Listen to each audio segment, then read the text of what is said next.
Max Payne é uma série de jogos criada em 2001 pela Remedy Entertainment e lançada no PC e consoles da época, como PS2 e Xbox. O game é de tiro em terceira pessoa e conta a história do personagem que dá nome ao título, um detetive de Nova York que foi culpado pelo crime que não cometeu. Confira curiosidades dessa história e de suas sequências. Acompanhe. Dublagem em português. Max Payne foi um dos poucos jogos lançados com dublagem em português até o início dos anos 2000. Na verdade, somente a edição para PC contou com a dublagem, que foi bem recebida pelo público pela sua interpretação canastrona, que seguia de perto o clima todo do game. A inesquecível voz de Max foi feita por Mauro Castro e só foi possível na época pois a distribuidora nacional resolveu pagar pela tradução completa. Max Payne 2 e 3 não foram dublados e, mesmo a edição mais recente do primeiro, que é vendida no Steam, não conta com áudio em português. Somente a antiga caixinha do PC mesmo. O filme de Max Payne foi lançado em 2008 e era relativamente baseado no primeiro jogo da série. O astro Mark Wahlberg estrelava o papel de Max, enquanto Mila Kunis interpretou sua parceira e interesse romântico, Mona Sachs. O longa-metragem até que foi bem recebido por fãs da época, apesar de não ter feito nenhuma grande invenção no enredo da série. A droga Valkyria, presente no primeiro jogo, também era usada na história por aqui. Além disso, o filme respeitou a forma narrativa de contar a saga, como se fosse uma história em quadrinhos no ar. Cenário brasileiro. Max já veio ao Brasil, mas somente em Max Payne 3.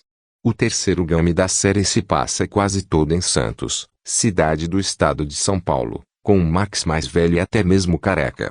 A história se passa 9 anos após o segundo game e até alguns personagens tinham nomes brasileiros, como Fabiano e Rodrigo.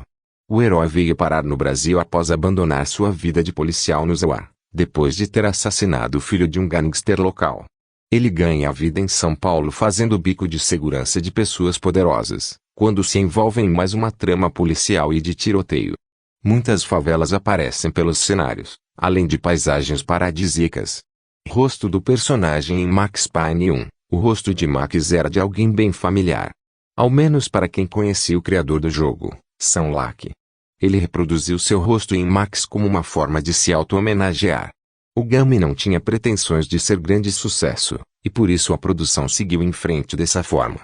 Para Max Payne 2, Tifa Wolf Max Payne, o rosto do personagem mudou completamente e em nada lembrava sua versão na primeira aventura ou até mesmo as feições de Sam Lake. A mudança foi mantida para Max Payne 3. Casa de GTA. Os dois primeiros jogos da série foram desenvolvidos exclusivamente pela Remedy Entertainment, que hoje cuida de jogos como Quantum Break e Alan Wake. Porém, o terceiro título teve produção da Rockstar, a casa de jogos como GTA, Lanoire, Red Dead Redemption e Midnight Club. Apesar de ter sido produzido totalmente pela Rockstar, Max Payne 3 teve consultoria da Remedy, que ajudou a fazer a história se encaixar com os capítulos anteriores da saga, para que tudo ficasse um pouco mais coeso. Polêmico Bullet Time. Max Payne 1 foi o primeiro jogo da história a utilizar o efeito de Bullet Time, aquele que desacelera a câmera em momentos de ação.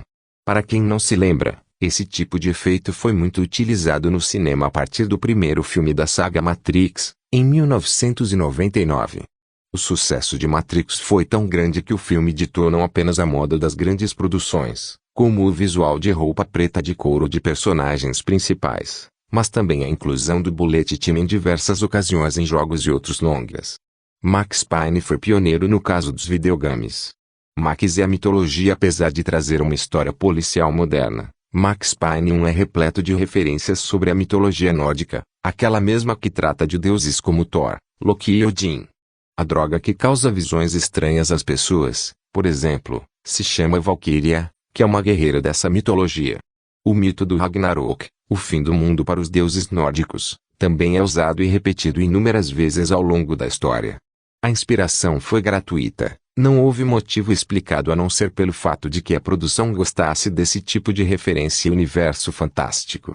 Universo compartilhado de forma quase que não oficialmente, e considerado pelo próprio estúdio, Max Payne e Alan Wake se passam no mesmo universo, o que foi criado pela produtora Remedy.